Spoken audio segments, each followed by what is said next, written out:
And we're going to talk a little bit about on a subject that's called Just Do It. Okay, it's 3 words, and they're powerful. And we'll talk a little bit about that. But before we do that, I'll just choose a verse which where Krishna is a little assertive. You know, like, let's just get things done. You know, and one of the most shining verses from Bhagavad Gita is in chapter 18. Some of you may have it memorized. And here it goes. Sarva dharman parityaja mamekam sharanam vraja aham tvang sarva papebhyo mokshashami ma shuchaha. Okay, so translation, abandon. It's a strong word. Get rid of it. Out with it, you know. Abandon all varieties of religion and just surrender unto me. I shall deliver you from all sinful reactions. Do not fear. So again, very strong verses, messages, very assertive. This is what you do. Like, I reflect on the line where Krishna says, armed with yoga, stand and fight. You know, it's a very, assertive remark of what has to be done. Mm-hmm. Stop pussyfooting around, stop dancing around, let's get down to business. So this is significant. It's just do it. You know, in our minds, each and every one of us has something locked inside that says, I have to do this. I've been meaning to get something done. I've been thinking about it, and messages are coming to me that I should do it. Whatever that do it is, this is kind of irrelevant, but I have to do it. Okay, like say, somebody makes a commitment, say for instance, I have to lose weight. I have to. People are telling me, people are joking. So I have to, get some blubber, off. I have to work on, I just have to do it. Whatever it takes, more exercise, more walking, whatever, eat less, etc., etc. Watch the calories, eat less this kind of food, more of that kind of food. All those kind of things, and we feel, yes, I must do this, Or let's say you're a homeowner and you've got this beautiful backyard and the weeds are coming up, and you're finding it's a little hard to find time to cut the grass, to get the lawn mower out there. And in your mind you can say, every time you look outside before you go to work, oh, I've got to do it. I just do it, instead of procrastinating and wasting time. And like one particular speaker, motivational speaker, his name's Shia LaBeouf, it's like a French name. And you can catch it online, it's really funny, it's quite good, in like 2 to 3 minutes or something. And he goes, just do it! Because it's kind of like an inner intelligence, higher intelligence telling you what to do, or almost like the super soul saying, do it, get it done. What are you waiting for? He says, what are you waiting for? Fulfill your dreams. You said yesterday, you said tomorrow. Tomorrow is today. So just do it. And I think deep down inside we all know that we have to surrender to Krishna. That's what's implied here in this verse. Just do it.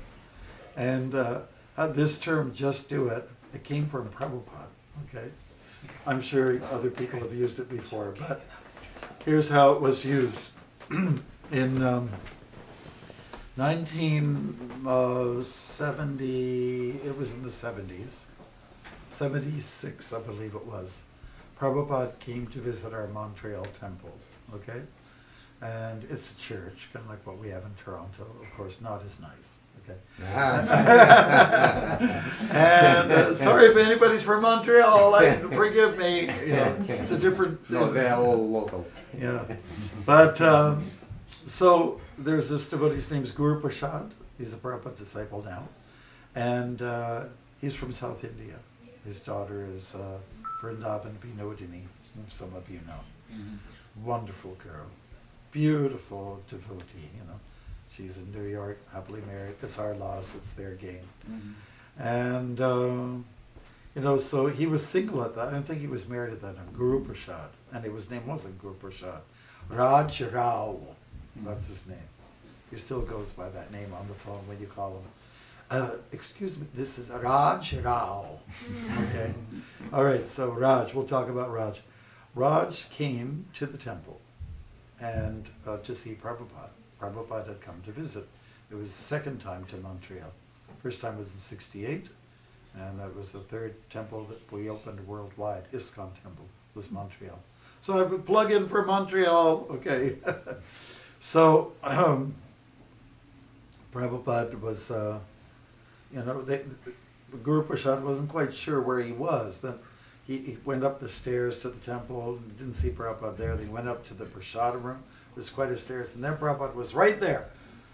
Okay, and you know, he was kind of shocked. Oh, Maharaj, Prabhupada.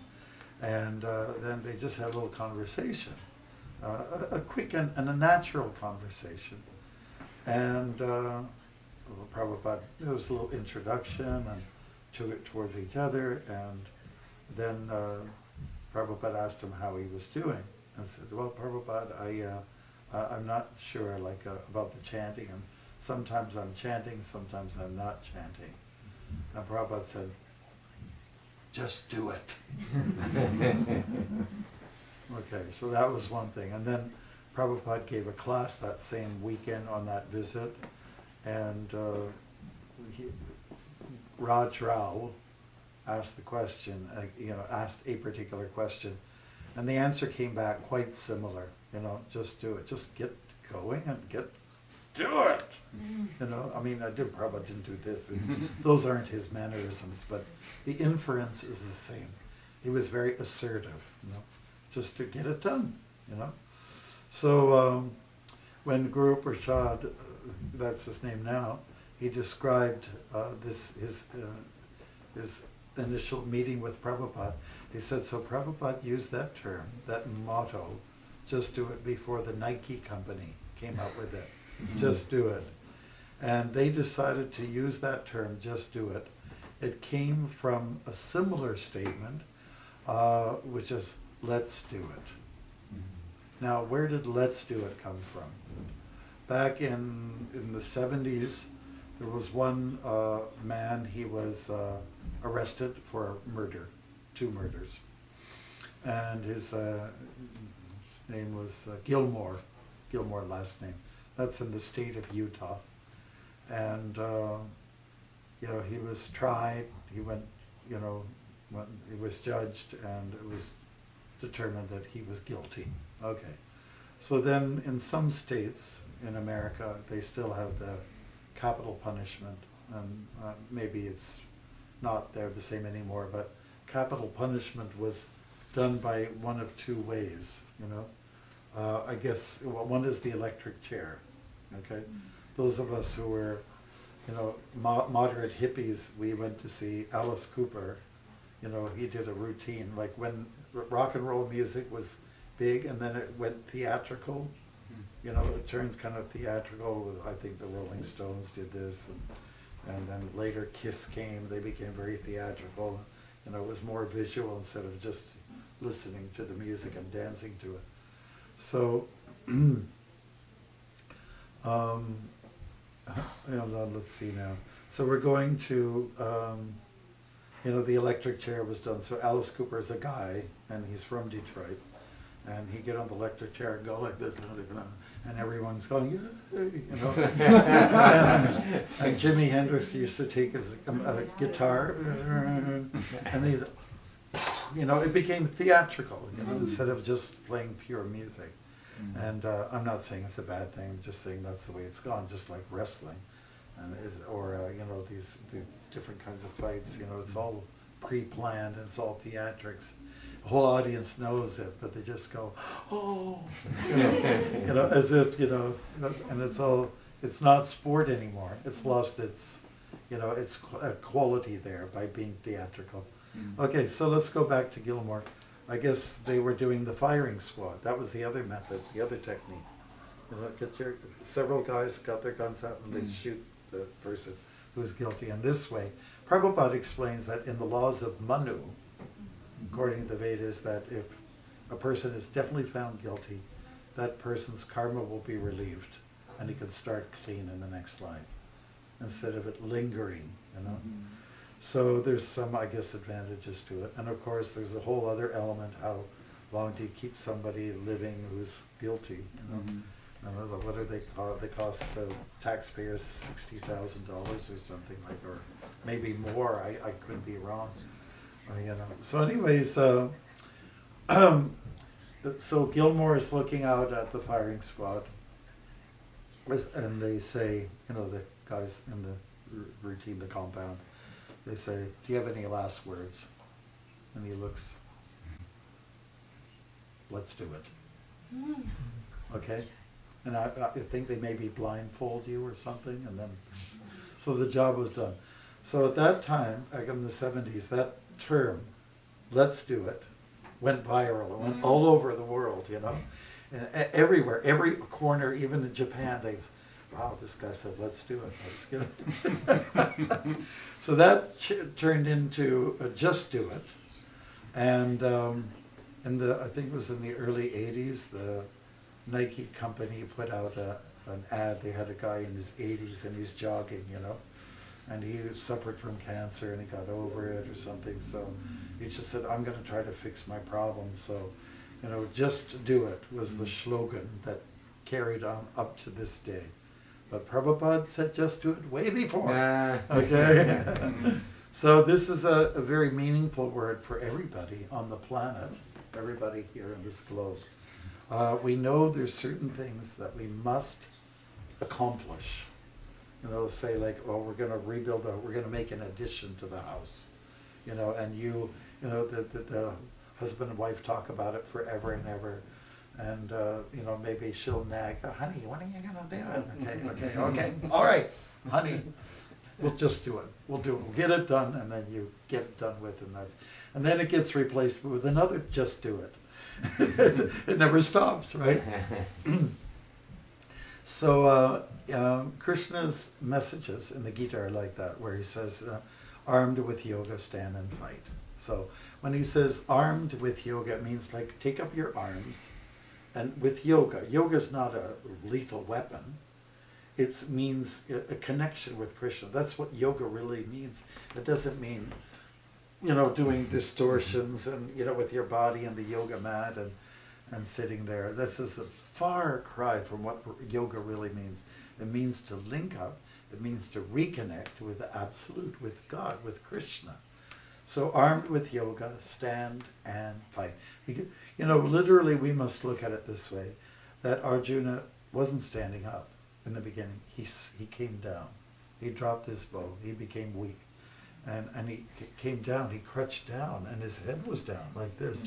You see the classical images of him, you know, coming down and feeling very depressed, like a broken man, you know. And Krishna picked him up, you know. And at one point in the middle of the Gita, in the discussion, Krishna said, "stand and fight." You know, get up and take up your arms, your wits, your courage, and do what has to be done, right? So there's some very interesting stories in the Vedas about getting things done, people moving ahead and taking care of things, taking care of business. Like say there's one nice story in the Mahabharata, which we find in during the battle. This is after Bhishma Dev fell. This Bhishma Dev died on the 10th day. There's 8 more days left. So who took over? It was Drona, right? Drona took over, and he was an outstanding military person. Hare Krishna. And Drona had a son, his name was Ashvatthama. And Ashvatthama was not a nice person. He committed infanticide, killing babies. was thought to be, the Pandavas themselves sleeping at night. No, he was just not a nice man, Ashvatthama. So anyways, Drona fought very valiantly, and the Pandavas were really in trouble. They're really in trouble. If you guys, you like to watch the games sometimes, say maybe, Russia against Canada or something, or like, our friends at the temple, just watching India and Pakistan, like that. Yeah, that's right. Yeah, I couldn't get Ajamil to come to join us in Hamilton for the kirtan because no, Maharaj, there's a game with the enemy. All right, so we've got this thing where you have to identify the enemy, and the enemy, the foe, is, as discussed in the Gita, it's lust and anger and greed. Lust, in particular, lust. So anyways, let's get back to our story of Ashvatthama. The Pandavas were really in trouble in this one particular day. And they looked to Krishna for advice. Krishna was a strategist throughout the Gita, throughout the war. He was there for them. He didn't take up any arms himself. He was just ready to help the Pandavas in any way. So they didn't know what to do. And Krishna decided at one point, okay, here's a strategy. So he goes to Yudhishthira, will be the king of the world. And he said, just say Ashvatthama is dead. And everything will be fine. And Yudhishthira, who's the emblem of Dharma, truthfulness, righteousness. No, I can't do this. I can't do this. That would be telling a lie. Well, it's kind of a white lie, as we say, There were two Ashvathamas on the battlefield, One was an elephant, and the other one was the warrior, Ashvatthama. So then what happened was Krishna said, say this. This will help us. Say Ashvatthama. Scream it out. Let it out. Ashvatthama is dead. And so Yudhishthira was hesitating. He didn't take Krishna's assertive advice seriously. He was apprehensive. And when God tells you to do something, you better do it. There's a story in the Bible of, what was it? Was it Moses or, God told him, sacrifice your son. So he took up a thing, and then God said, don't do it. Abraham, yeah, okay, Abraham. Thank you very much. Some of you are versed in the Old Testament. So Abraham was told, because sacrifices went on, and now it's a human sacrifice. And this was merely just a test from God. So it sounds kind of cultish, kill your kids. But, so, okay, God, whatever, I believe in you. And then God said, it's okay now. Don't worry about it. Just paraphrasing a little bit, So he's just being tested. So if there's apprehension, if there's hesitation, then something will happen to you. So Yudhishthira, he did the scream after having expressed, being intimidated somehow. He said, Ashvatthama's dead! Ashvatthama the elephant. And so Drona just heard that his son's dead. My son? The person I'm living for? What's the use of living?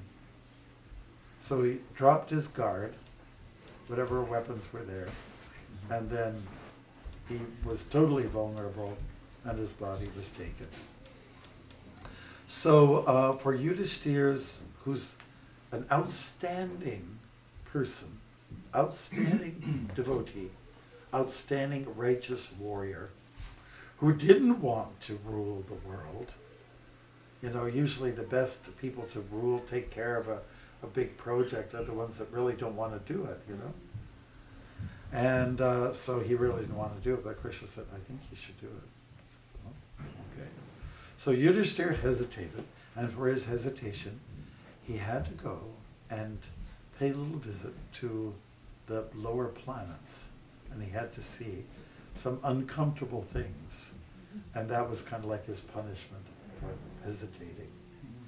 So if you hesitate when something needs to be done, then, and you know, let's think in the battle, in the action, in the field of action, you have to move fast, you have to think fast, you have to do fast, you know, and if you hesitate when something needs to be done, yes, there will be some kind of punishment, there will be some, let's say, ill repercussions.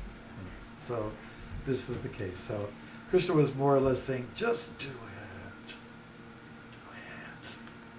Okay? So for some of us, how this translates, we all know whether it's losing some pounds here especially, or you know, just trying to get the shopping done and you know, before the hours close. Anything, any household thing, and yeah, inside this mantra should be gnawing at us, you know, like a little mouse will eat at the wood, little by little. So, you know, instead of that, just get it done. Like, it may mean that, okay, I know Prabhupada wants me to chant Hare Krishna. You know, I know it's good for me. I know it's good. But some of us are thinking, well, yeah, I'll do it at Janmashtami time. So, you know, I'll do it on the special days, you know, like, you know, Govardhan Puja is around the corner, and I'll do 64 rounds, whatever, like that. I'll make up for it. But Prabhupada has given us sort of a regulated life, and he's saying, just do these things, you know. And so we feel guilty inside. Guilt is a good thing. Guilt is a very good thing to have in our life, you know. Not too much guilt. Too much guilt can kill you, but if you have a little something there that, you know, it eats at you, enough to compel you to do something about it, then guilt is good, you know. We all feel a little guilty. I mean, it happens to me quite a bit. I think about some of the things I did in the past, and even as a devotee, worse still. Before I was a devotee, I was ignorant. I didn't know about karma and things like that. But after being a devotee and then doing something that I now feel bad about, that guilt makes me feel, it humbles me. And I reflect on it. I said, I did that? I said that? And I didn't make up with the person that I offended or something like that. So as far as possible, we should clean up the areas that need to be cleaning inside, you know? And we should not hesitate. And we should always remember what Gilmore said, let's do it. You know? Or, you know. And in this case, he has to do it. You know, he's just saying, go ahead. That's another thing. We put blame on others for the mistakes we made. Just like, say, sometimes a couple, they get together and they fall in love and so on like that. And then after a while, something doesn't work out. And, it didn't work out. It didn't work. What's it? You didn't make it work. You know, like, I mean, there's some cases where, you know, it's beyond control. But for the most part, we should be thinking, why didn't I? You know, the onus is on me, the responsibility is with me to see that something is successful, you know. So Krishna's saying here, surrender. But Arjuna has the option to say, no, I won't. No. No. It's kind of like anybody who's raised kids, you know, when they're 2, they say everything's no. Is that right? When they're 2 years old? Is that true? You know, when you were, I don't know. No? There's usually 2 places in life, when you're 2 and when you become a teenager. Then everything's no again, you know. There's no yeses, it's all no's. And, you know, what we have is we have time on our side, but maybe not too much time. Time is ticking away, and there's a right time for everything, you know. I mean, I think we expressed that to this group before, that we oftentimes see Krishna as prasadam, Krishna as the deity, Krishna in the name, the sound. Krishna in the scripture, and we see him, maybe in each of us as devotees. We see Krishna in so many different shapes and forms. But we should see Krishna oftentimes in the form of time. He mentions at least twice in the Gita about time, being time. I am time. This next phrase, destroyer of the worlds. So being on time, and let's just say working with time, Krishna will work with you. If you're, I'm totally committed to this idea that if you're on time with your obligations, everything kind of works in your favor. Whatever is foggy in your mind, there will be a clearance. Clarity will come. He'll very much work for you. So every time you see a clock, is there one in this room? No, I'm sure there's one in the kitchen. Well, of course, everyone's got these now. Oh yeah. These a lot, When you see the time, it's 11:15. That's Krishna. Whenever I look at my phone, it's 9:11. I said, "Oh, that's Krishna." Okay, 9:11. Or 108. That's Krishna as well. There's certain numbers that really resonate as being Krishna. So I think we have to expand our horizons in this area to see Krishna and in that element of time, place, circumstance. And so I would like to just share with you a little bit of the purport, okay? From this verse, assertive verse, abandon all varieties of religion, or dharma, right? But let's understand, it doesn't mean that you have to give up your Judaism or you have to Christianity. Like I tell people sometime, why did you give up your Christianity? You were Catholic before. I said, I never gave it up. There's no formal letter that said I leave or that I was rejected. And I'm still with it. I love Jesus like anything.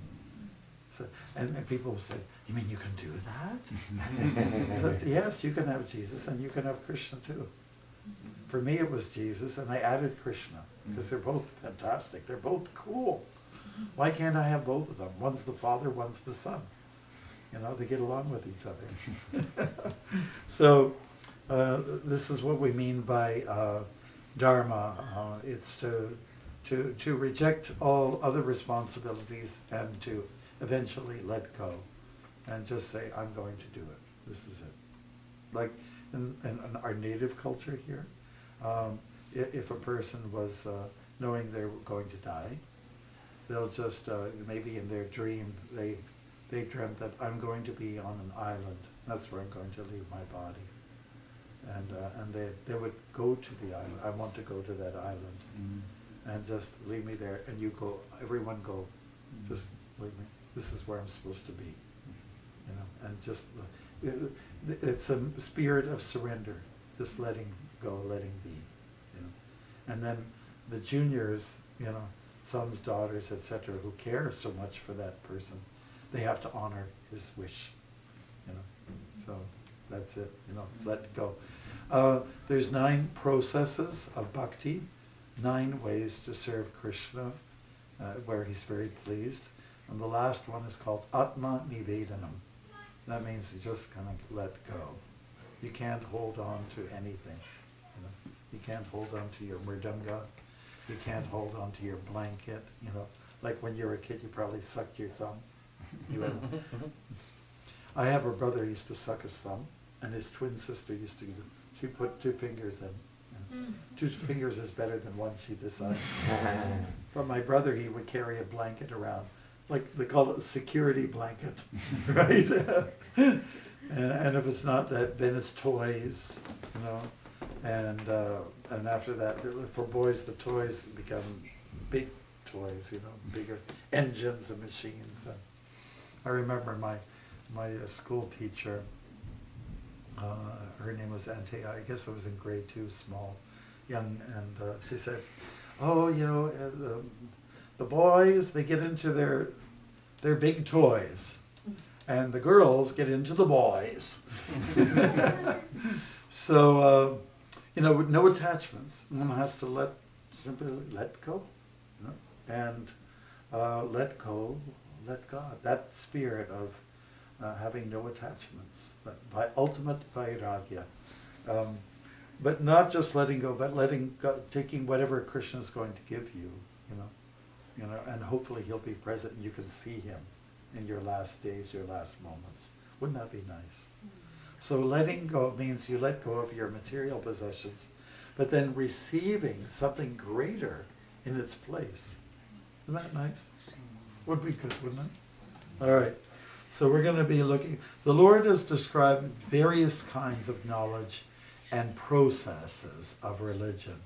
Knowledge of the Supreme Brahman, knowledge of the Supersoul, knowledge of the different types of orders and statuses of social life, knowledge of the renounced order of life, knowledge of non-detached attachment, sense and mind control, meditation, etc. He is described in so many ways different types of religion. This is what Prabhupada is meaning, If you're interested in Brahman, the Brahmajyoti, like what Mayavadis do, says let that go. What about Paramatma, let's say attachment? You got to let that go too. And what about, identifying as a Brahman, Kshatriya, Vaishya, Shudra? You got to let that go. Chaitanya Mahaprabhu, he said that Gopi Bharatura Padakamalayora Dasa Dasa Anudasa. That, I identify myself as a servant of the servant of the servant of the master of the gopis. He says, I'm the servant of Krishna's servant, etc., like that. That is our philosophy. And then talking about vairagya, let that go too, talking about renouncing everything. You got to let that go as well. Everything is just chuck it out. I don't know what it's like here. Is it Tuesday night that the garbage guys come here?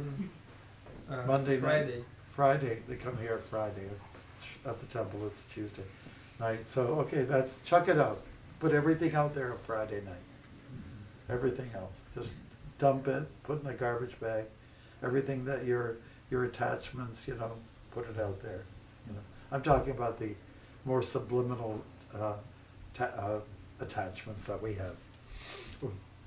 So there's different types of attachments that we have, and even your yoga that you might do. It's everything has to be chucked out the door at some point.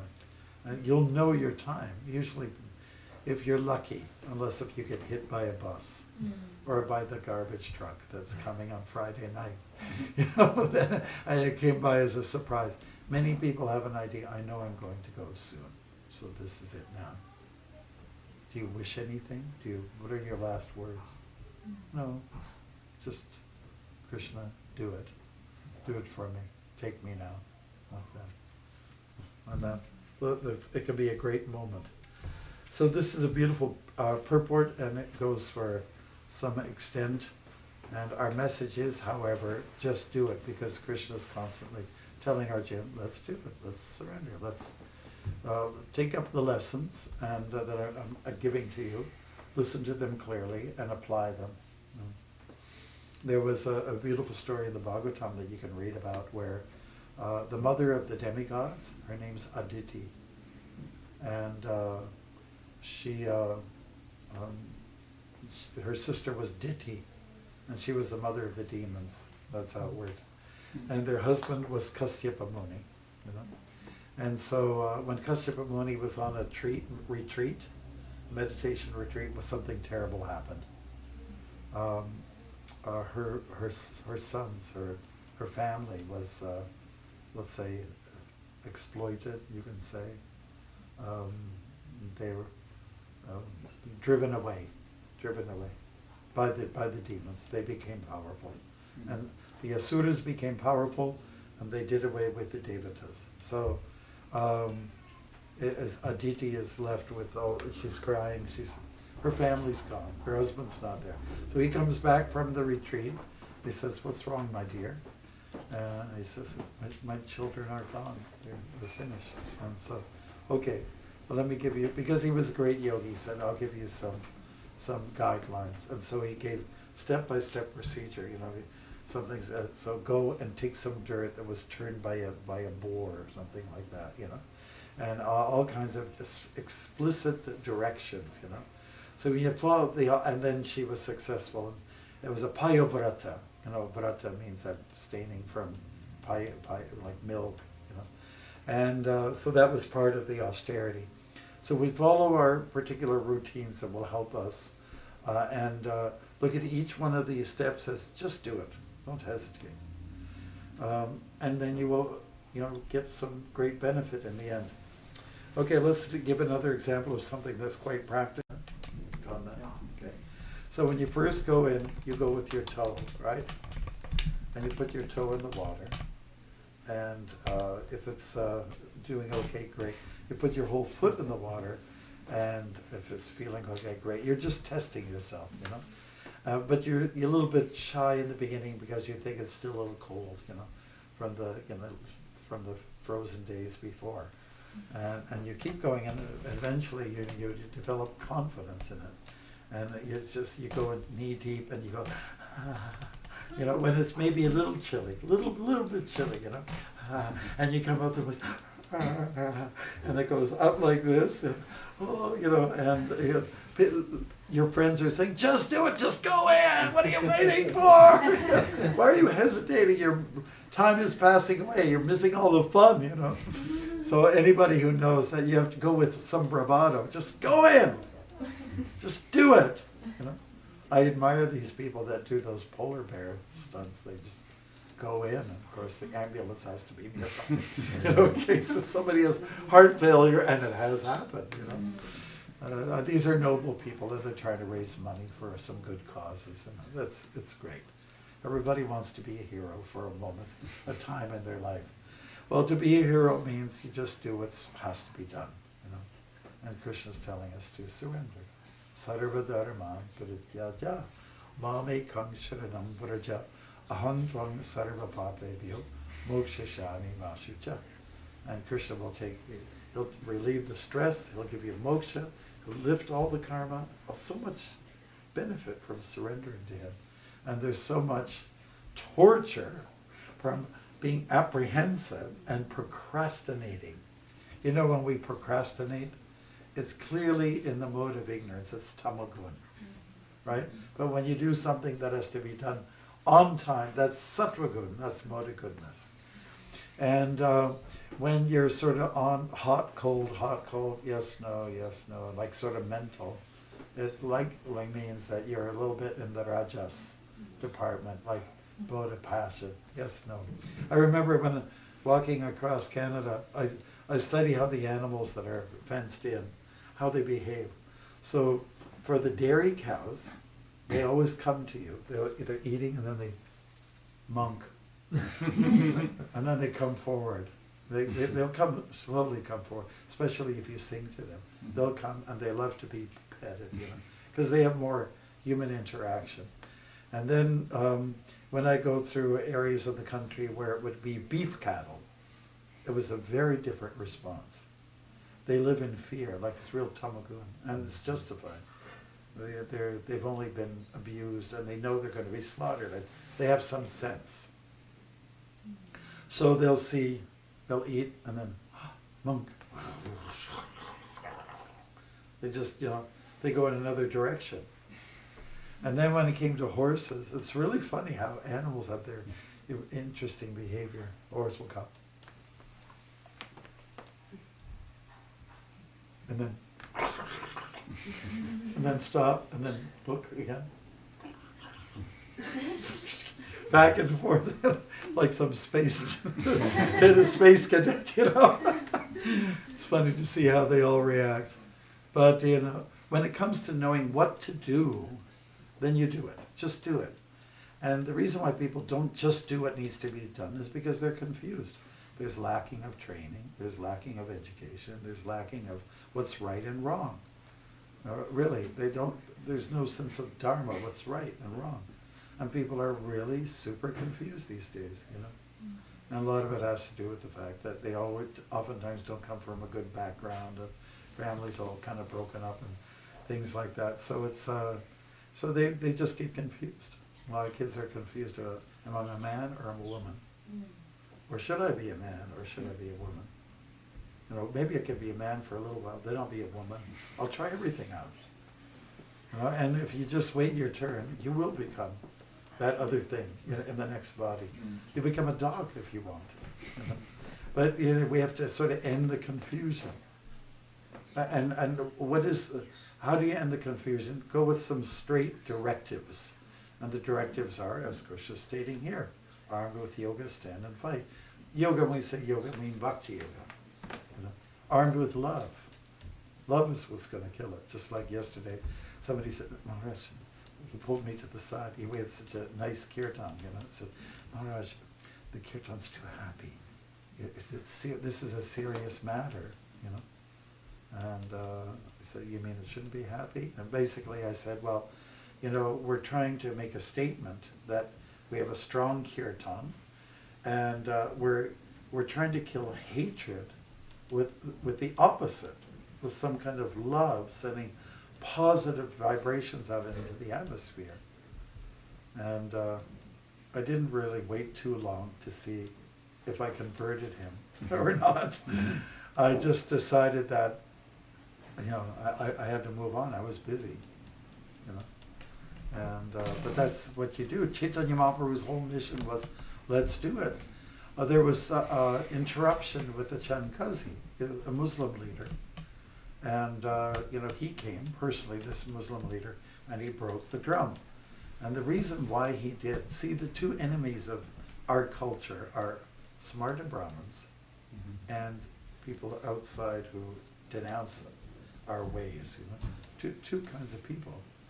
So in Chaitanya Mahaprabhu's time, the Smarta Brahmins, the pundits who are kind of like rabbis in a way, like who think they know everything, monopolize religion, they were telling Chankazi, the leader, you have to do something.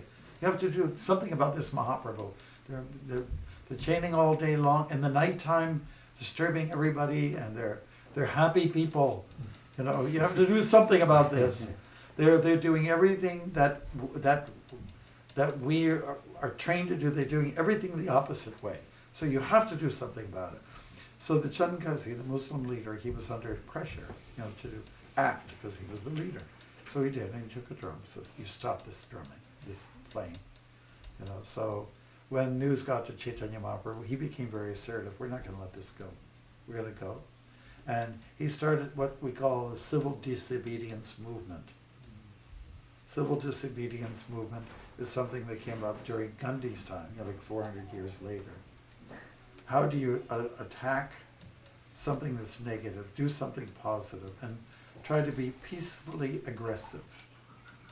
You know, be aggressive with peace. So that was done with Mahaprabhu. He got all the people together. He rallied just like we did yesterday. Let's all get out there in full force and show what real power is. Real power is in that which is positive, that which is holy, that which is spiritual. So that's what he did, and he met with the Chankazi, and they had a good dialogue together. Chankazi was quite learned. He studied Hindu texts, and he studied, you know, Islamic texts, and he compared them. You know, he was ready for Mahaprabhu, you can say.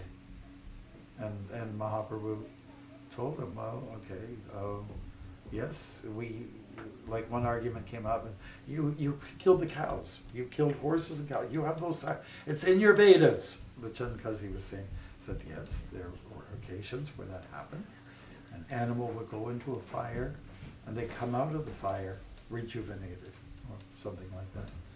And the Chankazi was, he had a dream that Narasimha appeared in his dream, and that would kind of soften his heart, a change of heart. So because of meeting with Mahaprabhu and arguments coming his way, he decided, okay, fine, I'll let you, Prabhus, have your kirtan. There'll be tolerance. We have acceptance. You can do what we do. I'll continue with my faith. You can do your faith. And in this way, there was like a secular culture that was established in Navadvip area, where Chaitanya Mahaprabhu was born. And that's kind of like what we'd like to see, that you know, that there should be just a sharing. Everyone should have equal approaches to their religion. And I know as devotees we like to see everyone should be a devotee. Everyone on the street should wear tilak. I want to see Mr. So-and-so wearing a dhoti to work, And everyone should be a vegetarian. Here, everyone should, our Italian neighbors, they should just have pasta and offer to Krishna. That's what we want, isn't it? That would be a nice world. But it's not going to be like that. There's going to be people following different beliefs in different modes of nature. But everyone should kind of basically accept each other. That's all. That's all we want. Acceptance. And I'll just finish with one story. It was, I was walking in northwestern Ontario. I hope I'm not repeating stories to you. I feel terrible when I said something in the past and I'm repeating it. But sometimes I feel I'm saying something twice. So I think it's new. Is it? And so there was this, I was walking, it was a beautiful day, sunny day, not too hot. And I was walking on highway, Trans-Canada Highway. It was highway, at that point, 17, and it was west of Thunder Bay. That's where the clock changes, You're 1 hour behind. And one guy pulls over and he says, I think I saw you here about 9 years ago. You were walking on this road. And he was right on the mark. Mm-hmm. Yes, you're right. I was here 9 years before. Said, well, so what are you doing? Said, well, I'm walking to promote awareness that people should kind of take care of themselves, take care of their body by walking, and take care of their soul, by meditating and praying. So, okay, well, that's good, Well, anyways, he was a very cheerful guy. I'd say he's been late 30s or something. Said, well, you're probably vegetarian, right? I said, yes, I am. I said, well, I just have to admit, I hunt moose. I eat moose. I said, well, I won't hold it against you. You're a nice person. And so eventually you might become a vegetarian. You won't kill animals. He said, I don't know, but for now that's the way it is, and I like my moose. Okay.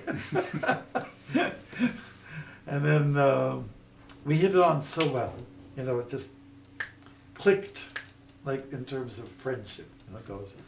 And we were speaking for a few minutes. He says, well, I got to be on my way now, said. And instead of saying Hare Krishna, I didn't want to come as a fanatic. Hare Krishna! Because it's good for you.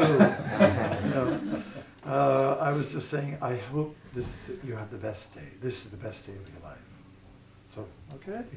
And he drove off a few meters, and then he made a U-turn, and he came back and said, I really like that you said that. Thanks a lot. And then he drove back off. So I think that if we just come across as good people, good human beings, and with positive energy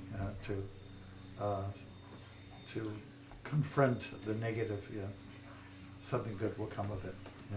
So those are some points we want to make about just do it. Whatever you're feeling that you must do, all I can say is do it. Don't delay too long. Procrastination is tamagun. It's not pleasing to Krishna. And you'll look for the right time to get things done. Time is on our side. Remember Nitai Priya? Mm-hmm. I told her once, I said, time is on your side. I know you're going through some difficulty, but time is on your side.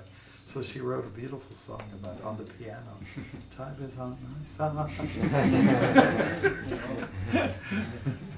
But I remember you have to respect time. There's times right times to do things. Right? Like say, for instance, when it comes to, I hear the bells ringing, and that means it's time. It's and like for Prabhupada time, like you're making a chapati, when to eat it? As soon as it gets off the stove, like hot, that kind of thing. Or milk, which we take, Prabhupada said, milk is meant for babies and old men. So for him, milk meant fiery hot. Mm-hmm. Like intolerable for us, you know. We're coming from a warmer climate, you can understand. And so there's a time for everything, and I like to be on time with events, with obligations, and so on like that. And you'll win the hearts of everybody. Bhaktivinoda Thakur, the way he dealt with time, he would be at an appointment about an hour ahead of time. And there's also a saying, if you can't be on time, at least be early.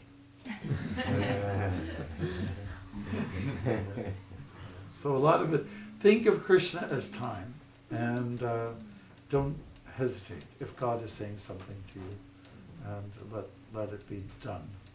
And if Krishna tells you in a dream, okay, surrender now, you might have to think seriously about it, you know, and maybe consult with some Brahmins. Should I take that dream seriously or not? Because, you know, people, they don't know what to do with dreams, you know, sometimes. I had this dream, you know, they will confide in you. What was your dream about? You know, it's, well, it was kind of strange, but instead of my dream, I should actually surrender to Krishna. So, and if you're really a friend to that person, I think it's a good idea. Surrender. And there's many ways to show that surrender, and a lot of it is just common sense. That's what it is. Common sense. I wrote a poem just the other day, and I don't know if we have time for this. I don't know if I can find it. Probably I can't.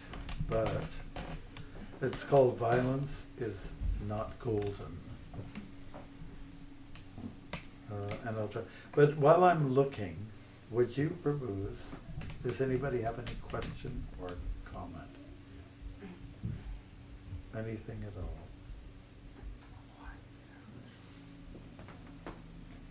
I have a very simple practical question. Okay. So if those chapatis should be eaten right after out of the stove, how to offer them to Krishna then? Yes, so present the food items when they're hot as best as you can. Like, try to get your food items done just before your offering time. Mm-hmm. And that's the best way to deal with it. Now, while they're sitting there, they'll get cold, right? So you can always give them a little shot again with put a little fire to them again, no problem, right? That's another way you could do it. That's one way. Mm-hmm. I mean, let's say Prabhupada was quite fussy about these things. When they personally serve him, you know, they'd personally cook for him, it was easy to go from the stove right to his plate practically. Mm-hmm. You know? But just to answer your question, when you are feeding people, and I'm not criticizing what your program here, I'm just saying things, whatever is meant to be hot, try to keep it as hot as you can and put it in the oven or keep it there or something like that. That's best for our digestion, and it's most pleasing. Yeah. Thank you. And anyone who's dealt with pasta, you know, if you let it go cold for one day, sometimes it's better the next day. You just have to heat it. Am I right about that? Sometimes, okay. Yeah. All right. Okay, I have one question. Yes. When we're telling the story about the animal who is scared, right, that fear comes from the memory of the abuse, right? So, which is a tamagun. So when we, for example, deal with a situation when a person was abused and they have the tamagun, right, the memory of tamagun inside, and we're trying to get them into Krishna consciousness. So what is the practical way of overcoming this tamagun, you know, for the person who has the memory of what abuse and should the fear? person do who is a victim Mm-hmm. of hate and things like that and violence? Yeah. We can suggest that person be in an environment of love and kindness and caring, you know. Mm-hmm. Maybe to be in a kirtan with such nice devotees like this, or, you know, but in general terms, I'd say, try to find a place of love, you know, a place of acceptance. You know, they are there. There are little pockets here and there of that kind of thing. A little hard to find in this world, but they do exist. And there's probably a lot of people like that can share with each other their problem. Like once we did a play, it was kind of like not so much a spiritual one, but it was a message. We call it Lonely People. And there was this, there are these happy people, you know, they come on the stage, they're like this, and then a guy comes from under the ground, from under the stage, and says, "Ha ha, my name is Mr. Lonely," and he comes with his ray gun, and then he shoots it at somebody who's happy, and then they become sad, you know. And then the other person tries to get away, and then he zaps him to, and then Mr. Lonely is going, "Ha ha ha, I've conquered," you know. And then while he's doing that, he accidentally shoots himself in the foot, and then he becomes lonely. And then he walks to the two lonely people that he targeted at, and said, and they ask him, "Are you lonely too?" And he goes, "Well, I guess I am now." "Well, maybe we could be lonely together." Yeah. I mean, one of the things that really works for people is the social interaction, like being out there by yourself, being a victim of abuse and that kind of, it's the worst situation to be in. But if you can actually, and that's the nature of us people. Even if you're sharing your stories with other people, that's part of the therapy. You know? But hopefully we can get them out of the fear and the hate, and start to, at least they're going to start to like each other. They're touching on love, you know, like camaraderie. So it's so important. That's the way you are. You know, in my walking experiences, we were talking about moose. Moose just travel alone. They're happy like that. They're like a yogi. It's not their nature to be in a herd. But when you look at the elk, their happiness is being together, like a big community together. You know, and so the moose are like sannyasis. You know? I get inspired from seeing them. Thank you. Yeah, thank you. Any other questions at all? Yeah. In each of our individual situations, how to determine the right amount of how much to do it? Like not to overdo it or underdo it? Well, yes. There is a need for use of intelligence, and you know yourself when you're overdoing. You know, it starts to hurt. When it starts to hurt, then you say, "This is a little enough now." Like yesterday, I walked from I just had my knee replaced, so I walked from the old city hall up to about midway and said, "I think I should." I'm not in a lot of pain, but I know I should just sit by that picnic table there for a few minutes. You know, I feel that's the right thing. My brain was saying this, you know. So I think you have to listen to yourself a little bit, you know, what's going on. And always, a devotee's life should be balanced. You know, we should always seek balance. And the other way around, when you're stagnating? When you're stagnating? Oh, when you need to move?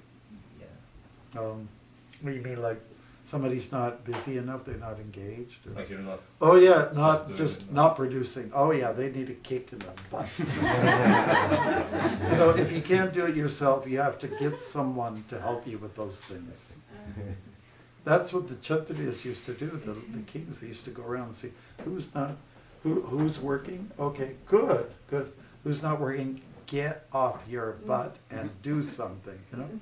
They would just engage everyone, because if you create the imbalance in just the whole community when you're not doing something, when you can do something. Like the first walk that I did when I was in British Columbia near a place called Hell's Gate in the mountains, I saw these men. They were part of the chain gang. You know a chain gang? They were prisoners, and somebody was kind of in the truck watching them. What they were doing? After the snow had melted, they were picking up all the garbage. You know how, garbage gets under the snow. So that's what they were doing. And I didn't know that in the beginning. I just saw a guy, "Hello, how are you?" And he just kind of gives me a weird stare, like he's half mental. So they had a program. The government had a program to engage these men to do a positive thing for the community, pick up the garbage, right? Which people don't volunteer to do very much. That's a big job.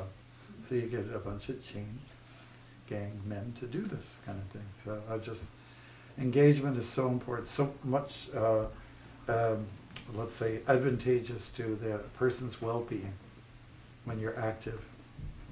I mean, I get people calling at the temple, and one guy called the other day,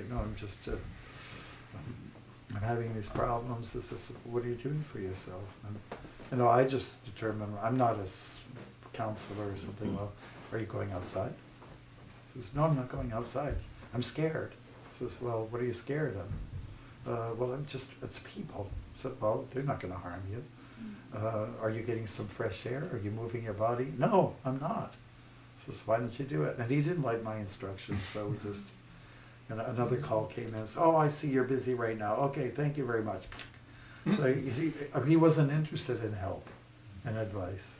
So my point was that with him, start moving, spend a little time in the bush, look at the squirrels, and see what they're doing with all their nuts at this time of the year. Just, relish what's out there. See another world. There's a beauty out there that you're not clicking into. So I think it's really a matter of going and busying yourself. And a lot of the problems that people have, they're under-engaged. I see two kinds of people. There's people who are working too much, and there are those that are not doing enough. I don't see an in-between. I think there's something wrong with the system. But we really should be able to, we should have a system. 6 o'clock, everything stops, okay? Time for the family, time to eat, time to go to the park, time to play with the kids, time to do some charity work, or read some books of wisdom, tell some stories. It should be like that. Cut off time, There's some countries that are down better than others. Go ride your bike, have fun. But it's go, go, go, go, go, go. Until you're dead. You're dead. Drop dead. So what time? 6 o'clock? Well, I'm just giving you an idea.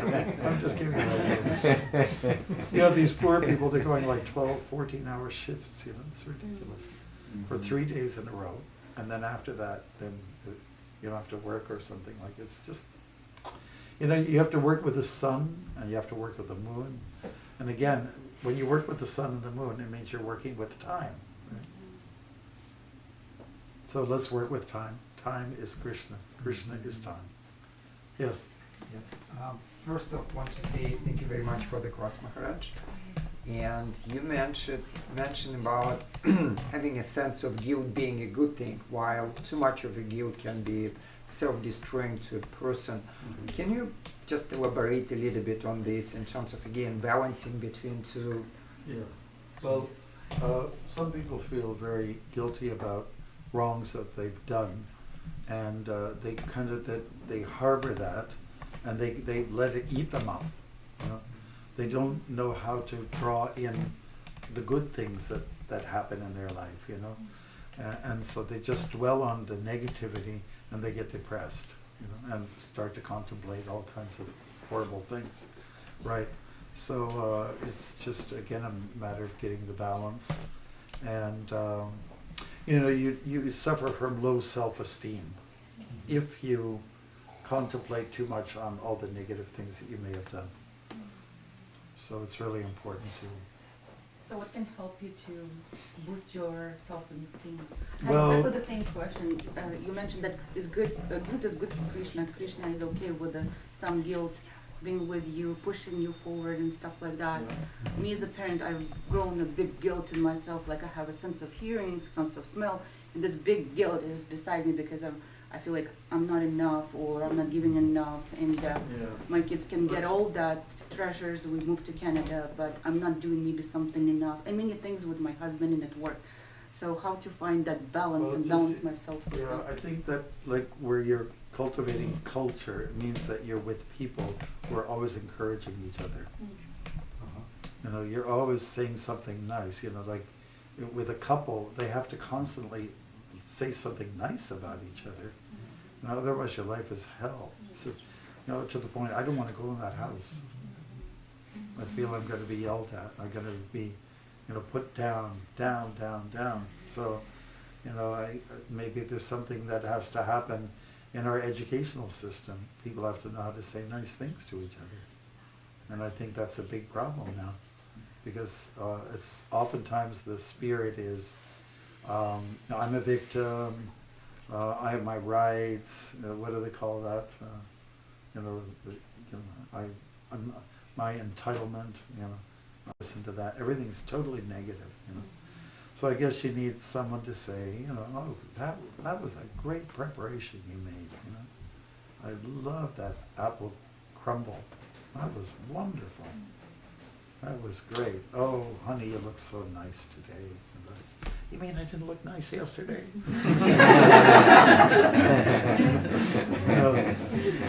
Just get rid of the negativity, like cynicism. Cynicism, it's so pervasive. It's kind of like eating away at the core of our culture, of our world.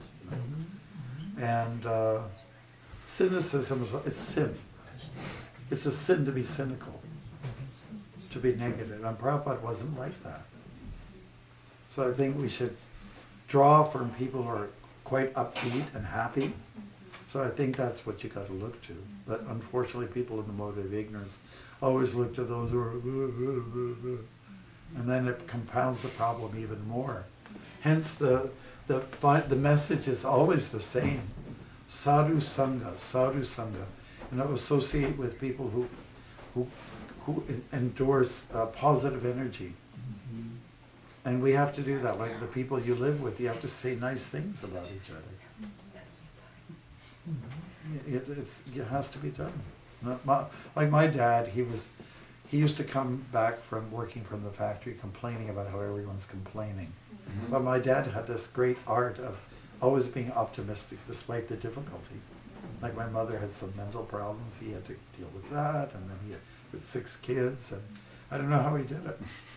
There's this old school dynamics that he knew how to do it, And a big thing for him was to follow Dharma. It was the Catholic Dharma, but you be very, regulated with your spiritual, functions, and little entertainment. He used to take us on the nature trails and walk, and take us to the beach and to swim, and all those kind of things. Balance things with happy things. Like people who are quite down and out, they need to be able to go in the water for swim. They need to be by water, hear it trickle. They need to be doing something actively, positively, even if they're a little bit handicapped. So, and the most important thing is to be with positive people. And Prabhupada also demonstrated the art of, just being totally optimistic all the time. You try to find out about a person's background. What do you do? Like you'll ask one about a new person coming around. What do you do? Oh, well, I've been selling drugs. And then Prabhupada said, yeah, I was selling drugs too. As a pharmaceutical. And then they know, be happy. So I think it's a lot about your association. And the will, creating the will in someone to get out of their doldrums, get out of the sewage. Get the mind out of the gutter, and try to make something of yourself. We know people that are like on the street, some are a little bit mental or crazy, or they're just drugged out, and they don't want a better life. They just don't want. What do you do with such people? They don't want an apartment. Even if you have, an apartment that, is reasonably priced that you can afford, That's real tamagun, when you don't even want to help yourself. It's ultimate tamagun. So what do you do? So basically, on a certain level of tamagun, that person might not want to get help, right? Yes, there are people like that. And then it's not possible even. It's very hard to change such I know we have devotees like, I know a family there, run our temple in Regina, and they're social workers, you know? And there's so many people that they don't even say thank you for when you offer them help. So it can be quite thankless sometimes.